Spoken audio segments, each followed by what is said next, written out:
Hello everyone, नमस्कार। मैं doctor Rakesh शौर्य अपना एक नया वीडियो लेके आपके सामने आया हूँ। आज के हमारे वीडियो में हम बियर-लैम्बर्ट लॉ को वेरीफाई करेंगे with the help of colorimeter apparatus. तो इस वीडियो में आपको कलरीमीटर, कलरीमेट्री, क्यूबिट और कैसे अननोन सॉल्यूशन की कंसंट्रेशन पता करना है इसके बारे में पता चलेगा। साथ ही आप लैम्ब्डा मैक्स कैसे निकालना है इसके बारे में भी आपको इस वीडियो लेक्चर में इंफॉर्मेशन मिलेगी। तो आइए देखते हैं इस वीडियो में क्या क्या कंटेंट्स छुपे हुए हैं।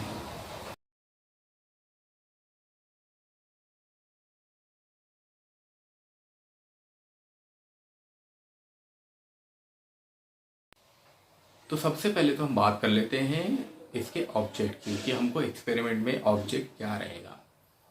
तो to determine the concentration of an unknown potassium dichromate solution by using colorimeter, ये इसका ऑब्जेक्ट है। यानी अननोन पोटेशियम डाइक्रोमेट की हमको कंसंट्रेशन पता करना है कलरीमीटर की सहायता से। कलरीमीटर क्या होता है, सबसे पहले तो हम बता देते हैं कि रिक्वायर्ड चीज़ क्या क्या होंगी, रिक्वायर्ड थिंग्स क्या क्या होंगी इस एक्सपेरिमेंट में। तो सबसे पहले आपको कलरीमीटर एपरेटस चाहिए पड़ेगा, उसके बाद आपको क्यूबिट्स चाहिए पड़ेंगी। क्यूबिट्स क्या होती हैं, क्यूबिट्स जो होती हैं ये सिलिका की बनी हुई ट्यूब्स होती हैं जो कि ट्रांसपेरेंट होती हैं और ये अनब्रेकेबल होती है। और इसकी सबसे बड़ी खासियत ये है कि ये लाइट को स्कैटर्ड नहीं करती है। तो क्यूबिट्स की रिक्वायरमेंट होगी। इसके साथ साथ 6 टेस्ट ट्यूब चाहिए पड़ेगी आपको। वो क्यों चाहिए पड़ेगी आगे लेक्चर में आपको पता चलेगा। इसके अलावा आपको 2 ब्यूरेट्स चाहिए पड़ेंगे या फिर 2 ग्रेजुएटेड सिलेंडर चाहिए पड़ेंगे, 200 ml के बीकर्स चाहिए पड़ेंगे और एक स्टॉक सॉल्यूशन चाहिए पड़ेगा जो कि 0.1 मोलर का K2Cr27 यानी पोटेशियम डाइक्रोमेट होगा। और इसके अलावा आपको डिस्टिल्ड वाटर और टेस्ट ट्यूब रैक चाहिए पड़ेगी जिसमें कि आप टेस्ट ट्यूब होल्ड कर सकते हैं। तो ये सारी चीज़ें आपको रिक्वायर्ड होंगी। अब क्यूबिट्स के बारे में मैंने आपको बताया। कलरीमीटर जो होता है ये एक ऐसा एपरेटस होता है जो कि विजिबल स्पेक्ट्रोस्कोपी को समझाता है, विजिबल स्पेक्ट्रोस्कोपी को बताता है। विजिबल स्पेक्ट्रोस्कोपी का मतलब अगर आप रीजन देखेंगे तो उसमें यूवी के पास विजिबल रीजन है और विजिबल रीजन यानी विबग्योर, यानी ये सारे जो कलर्स हैं उनको दिखाता है। तो कलरीमीटर का काम कलरफुल सॉल्यूशंस का डिटेक्शन करना है, उनकी कंसंट्रेशन पता करना है। तो इस एपरेटस में आप कलरफुल सॉल्यूशंस की कंसंट्रेशन पता कर सकते हैं और उसी का यूज़ कर रहे हैं हम। और बियर-लैम्बर्ट लॉ के थ्रू हम ये कंफर्म कर रहे हैं कि इसका कलर क्या होगा। तो यहाँ इस स्लाइड में आप देखिए मैंने कलरीमीटर का एक डायग्राम भी डाला हुआ है किस तरह का ये दिखता है और क्यूबिट का डायग्राम डाला हुआ है क्यूबिट किस तरह से दिखती है और इसको कहाँ होल्ड करेंगे। तो अगर आप एपरेटस में देखें तो यहाँ पे इसको होल्ड किया जाएगा, यहाँ पे क्यूबिट रखी जाएगी। तो आइए हम ये एक्सपेरिमेंट परफॉर्म करते हैं।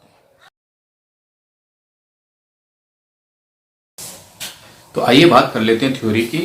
तो थ्योरी में सबसे पहले हम बियर-लैम्बर्ट लॉ के बारे में बता देते हैं। बियर-लैम्बर्ट लॉ क्या होता है।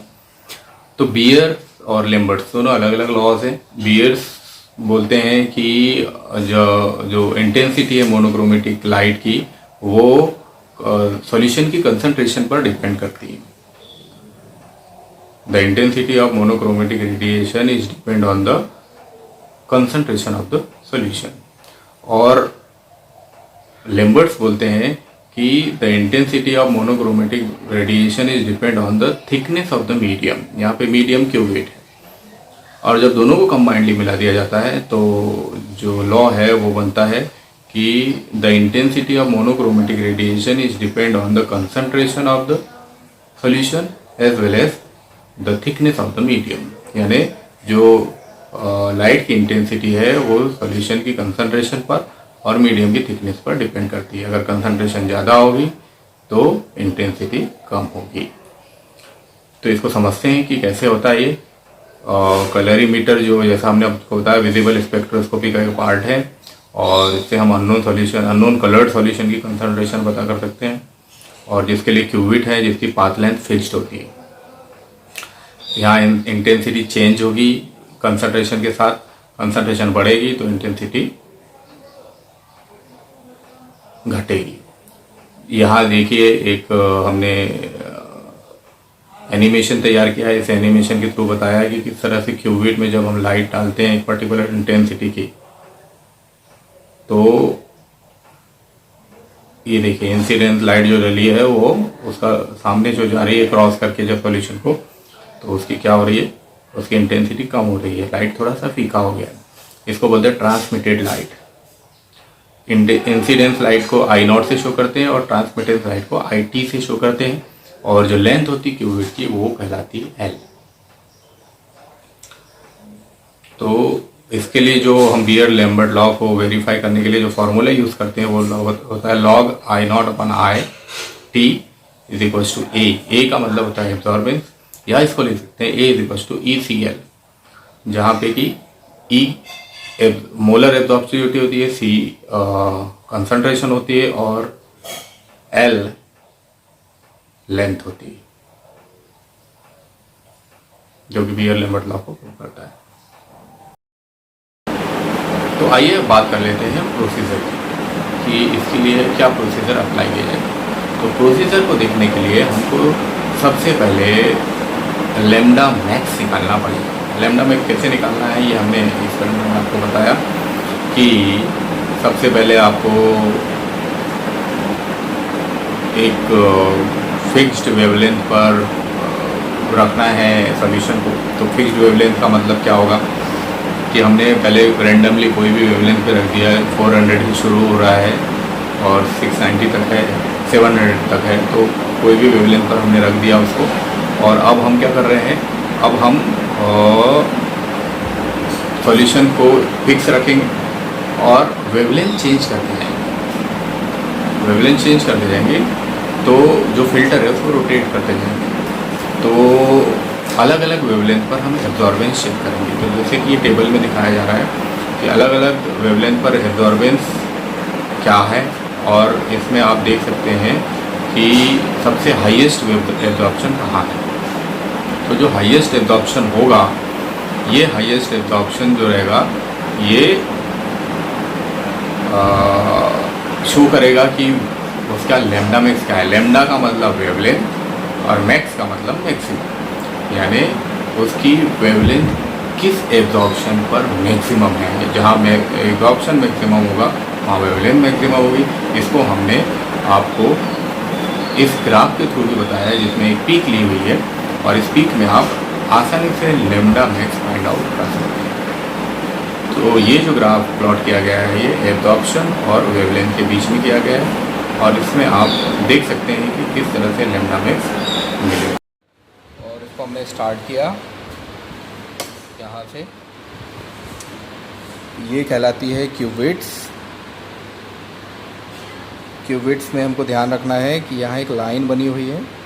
ये जो लाइन है, जब भी हम क्यूबिट्स को उसके प्लेस में रखेंगे कलरीमीटर में, तो वो इस लाइन के पैरेलल होना चाहिए।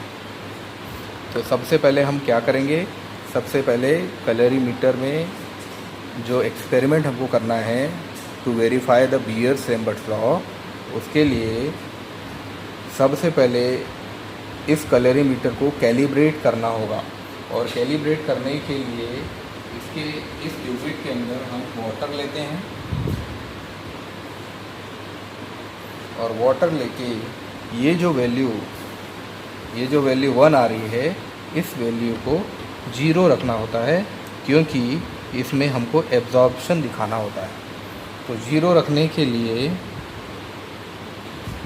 ये जो फाइन और कोरस कीज़ हैं इसका यूज़ कर सकते हैं हम।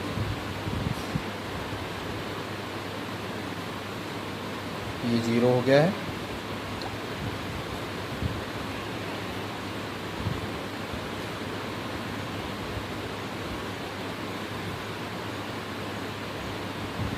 जीरो हो गया है। अब इस क्यूबिट को हम बाहर निकाल लेंगे और इसमें हम अब इस क्यूबेट में हम पोटेशियम डाइक्रोमेट फिल कर देते हैं।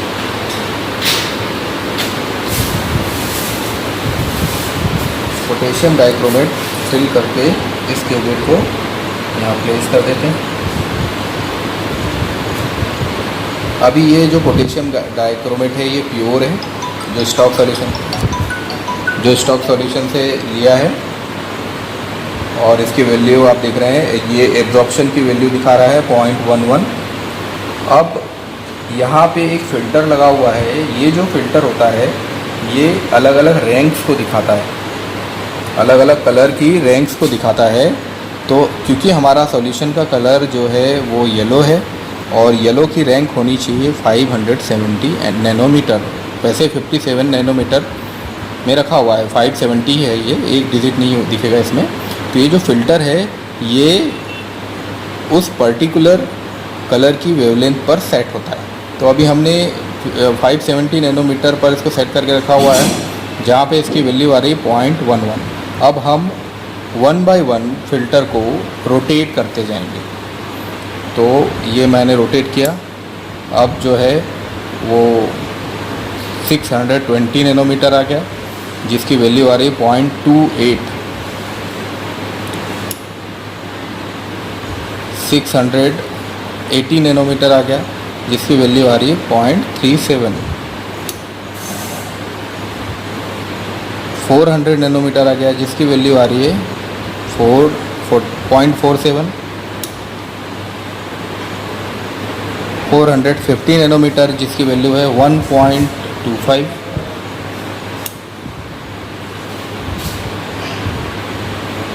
और 490 नैनोमीटर पर जो वैल्यू है वो आ रही है 1.15। अगेन 520 पर आ रही है 0.77। तो हमने 540 पर आ रही है 0.83 और 570 पर अगेन आ गया 0.10। और हमने स्टार्ट किया था 570 से, जिसकी वैल्यू आ रही थी 0.10। इन सारी वैल्यूज़ को हम राइट डाउन कर लेंगे। तो यहाँ एक टेबल ड्रॉ की है मैंने, और इस टेबल में मैं आपको दिखाना चाह रहा हूँ कि जब हम रीडिंग ले रहे थे, जब 570 नैनोमीटर था तब एब्जॉर्प्शन आ रहा था 0.10। ऐसे 620 नैनोमीटर पे एब्जॉर्प्शन आ रहा था 0.28, 680 पे 0.37, 400 पे 0.47, 450 पे 1.24, 490 पे 1.16, 520 पे 0.77, 540 पे 0.83। इस तरह से एब्जॉर्प्शन हमको मिला है। ये एक प्योर K2Cr2O7 का एब्जॉर्प्शन है। तो इन सारे एब्जॉर्प्शंस में हम देख रहे हैं कि जो हाईएस्ट वैल्यू है वो 450 नैनोमीटर पर मिली है, 1.24, यानी हाईएस्ट एब्जॉर्प्शन 450 नैनोमीटर पर मिला है। तो अब जो हमको फ़िल्टर सेट करना है वो करना है 450 नैनोमीटर पे। तो यहाँ हमने फ़िल्टर को 450 नैनोमीटर पर फिक्स कर दिया है, जिसकी वैल्यू 1.24 आ रही थी, ये दिखा रहा है। अब हम अलग अलग कंसंट्रेशन के सॉल्यूशंस लेंगे, जो कि जॉब्स कंटिन्यूस मेथड के थ्रू चलेगा। जॉब्स कंटिन्यूस मेथड क्या होती है? जॉब्स कंटिन्यूस मेथड में हम डिफरेंट कंसंट्रेशन के सॉल्यूशन लेते हैं।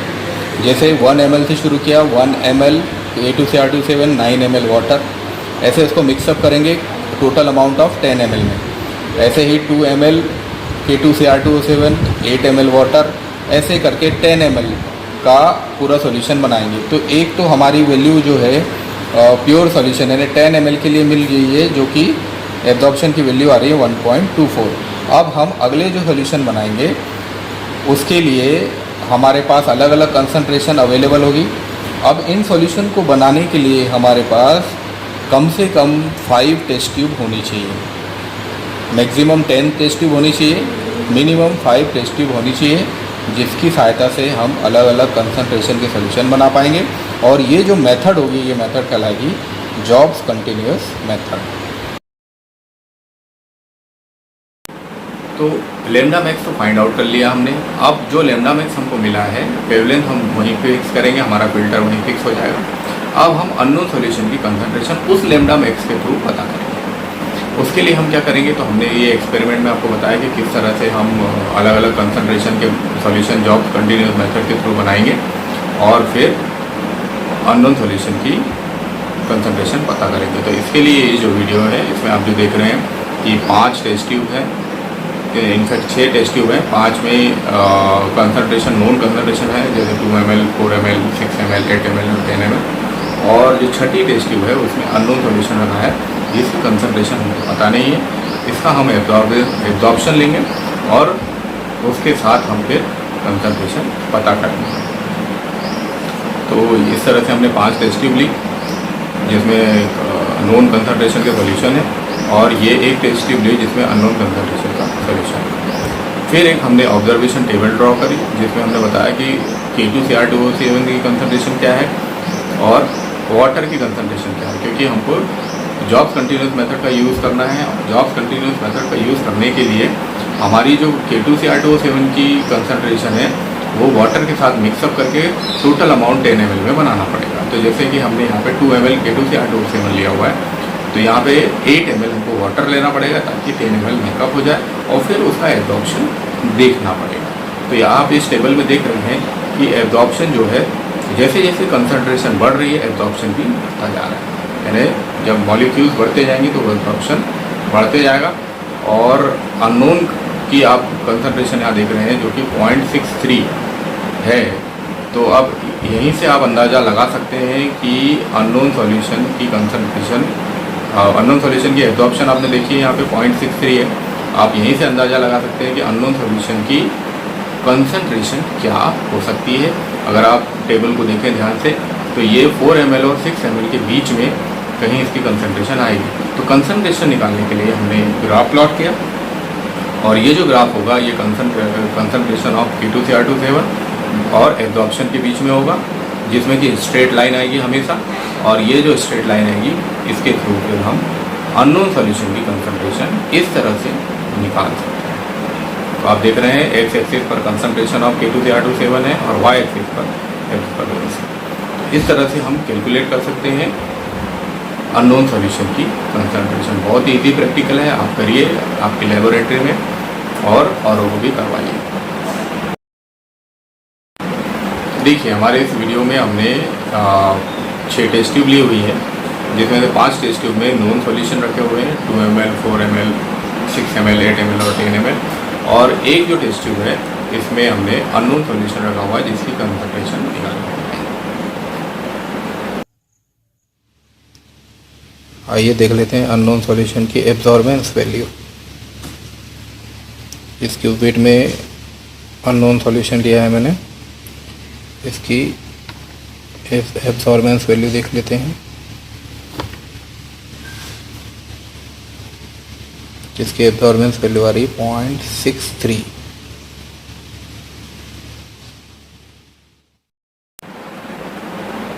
थैंक यू वेरी मच, आपने मेरा ये वीडियो पूरा देखा और आई होप कि आपको ये समझ में आ गया होगा, और प्रैक्टिकल कैसे परफॉर्म करना है लेबोरेटरी में ये आपको क्लियर हो गया होगा। तो जाइए लैब में प्रैक्टिकल करिए। Thank you very much.